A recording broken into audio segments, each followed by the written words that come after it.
Greetings smartwatch fans! Babalikan ulit natin ang DT900 Ultra smartwatch. Ang Ultra 9 smartwatch na may 7 free straps, may case, and of course, merong 49mm na watch Ultra clone. So, i-check natin paano ba i-pair o i-connect ang smartwatch na ito sa kanyang support app. So, sa mga may DT900 Ultra smartwatch at medyo nahihirapan kayong i-pair sa smartwatch o sa smartphone nyo, okay, sa kanyang support app, tingnan nyo yung video nito, panoorin nyo, para alamin kung paano ba i-pair ang smartwatch nito sa application and of course sa smartphone nyo. Okay, susubukan natin kung paano ba i-pair. So, activated nating smartwatch. Full battery naman, okay naman yung battery. Ito, meron tayong user manual, check natin. Let's check kung ano nga ba yung support app na gamit ng smartwatch na ito. So, meron tayo ditong QR code. So, Fit Pro yung application na gamit. So, popular na application na available sa Android at iOS. Okay, so, pair natin. Try natin kung magko-connect ba. So, meron tayo ditong smartphone, Android smartphone. So, open natin yung Google Play Store. Again, follow nyo yung step-by-step guide kung paano i-pair ang smartwatch na DT900. Hanapin lang natin yung Fit Pro. Hindi na natin isa-scan yung QR code kasi alam naman natin yung name ng application at may logo tayo dito. So, ito yung Fit Pro application. Kung napapansin nyo, merong 100 million plus downloads. So, popular, very popular na application to. So, install natin.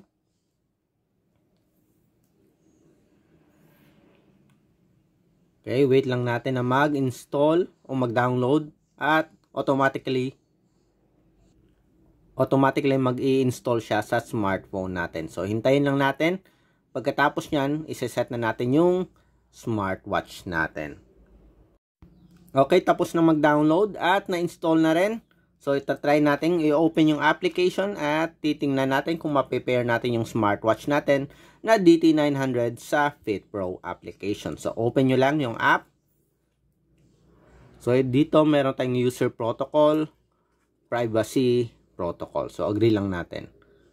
Okay, Fit Pro yung application na available sa Android at iOS. Dito nakalagay, allow Fit Pro to access this device's location. So, while using the app lang piliin natin. Okay, so yun, naka-open na. So, sa baba, meron tayong home, set, motion, at mine. So, dito tayo sa set kung i-prepare natin yung smartwatch natin. So, tap natin yung set. So, ito na yung pinaka-settings ng smartwatch natin. Kung napapansin nyo, disable pa yung ibang application dito o yung ibang settings, di mo ma-activate kasi nga hindi pa tayo nakakonect sa smartwatch natin. So, paano ba i-connect? Tap natin yung bind devices to experience more features. Then, nakalagay dito sa baba, allow Fit Pro to find, connect, and determine the relative position. So, allow natin. Okay, open location service. Okay lang. Activate natin. Balik ulit. So, tap ulit sa bind devices. Titingnan natin kung i-activate niya yung Bluetooth. Ayan, activated na kaagad. Yun. So, hanapin natin yung smartwatch natin. So, marami tayong smartwatch dito. So, paano natin malalaman nga smartwatch nga ba natin to o hindi? So, punta lang kayo sa about section ng smartwatch nyo. So, check natin. So, marami kasing smartwatch dito. Pipiliin natin. Ano nga ba yung smartwatch natin dito? Sa about natin, meron tayong Ultra 8 4B55F8. Ayun na. So, ito. Tap nyo lang. Then, hintayin nyo mag-connect yung smartwatch nyo. Yan, completed. Time setting. Completed din. User profile setting. And, ayun na. Connected tayo. So, paired na. Okay? Ayan. Pair. Ayun. So, tingnan natin. Connected na ba tayo? Ayun.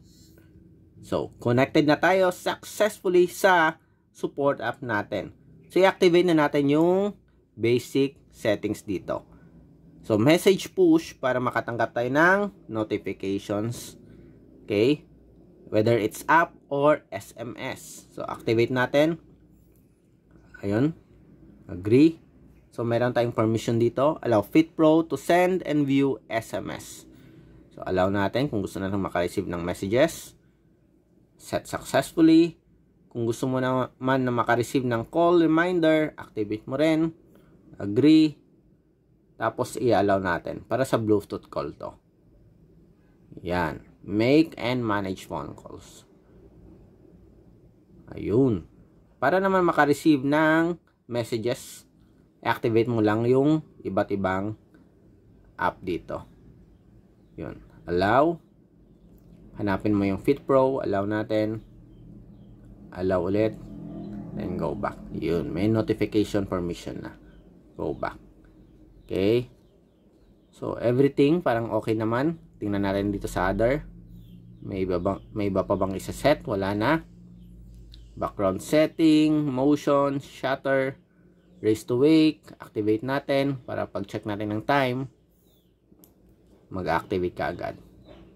Okay. Go back. Frequent contacts. Pwede rin kayo mag-add. I-tap nyo lang. Tap nyo lang plus sign dito, tapos pwede na kayong mag-add ng phone number sa smartwatch nyo para sa Bluetooth phone call. Sa watch faces naman, tap nyo yung dial settings. Try natin mag-install kahit isa. Susubukan natin, mag-work ba? Install.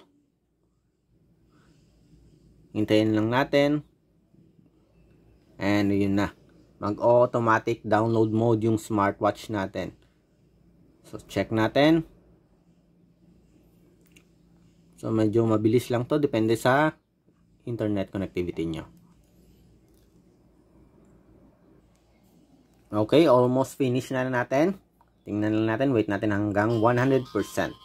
Ayun, automatic nag-restart yung smartwatch natin. And, eto, successfully loaded natin yung watch faces natin para sa DT900 Ultra Smartwatch.